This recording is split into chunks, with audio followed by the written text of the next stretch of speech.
Hello everyone, তো তোমরা সবাই কেমন আছো? আমি তো খুব ভালো আছি। আবারও চলে এলাম কালী পুজোর ভ্লগ নিয়ে। তোমরা যতদিনে এই ভ্লগটা দেখবে কালী পুজো তো শেষ হয়ে গেছে, আর তোমাদের কালী পুজো কেমন কাটলো অবশ্যই কিন্তু কমেন্ট করে জানিও। আমার তো কালী পুজো বেশ ভালো কেটেছে।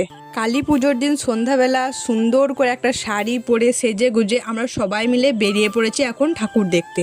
আমাদের গ্রামে কালী পুজো তো বেশ ধুমধাম করে হয়। তোমাদের ওখানে কালী পুজো কেমন হয় অবশ্যই কিন্তু কমেন্ট করে জানিও। আর তোমাদের পাড়াতে কটা ঠাকুর হয় সেটা কিন্তু একদম জানাতে ভুলবে না। আর এই যে ঠাকুরগুলো দেখতে পাচ্ছ এগুলো কিন্তু সবই আমাদের গ্রামের ঠাকুর। মানে একটা গ্রামে প্রায় 8টা ঠাকুর হয় আর একটা পাড়াতে প্রায় 5টা ঠাকুর হয়। সবই কিন্তু মন্দিরের ঠাকুর। আমি প্রথমে ভেবেছিলাম যে কালী পুজোর ব্লগটা কালী পুজোর পরের দিনেই এডিট করে পোস্ট করব, কিন্তু আমাদের এখানে এত জোরে জোরে বক্স বাজছিল যে আমি এডিট করব কি আমি কারোর কথা শুনতেই পাচ্ছিলাম। তো আমি কি করে এডিট করব, তাই ব্লগটা পোস্ট করতে এতটা দেরি হয়ে গেল।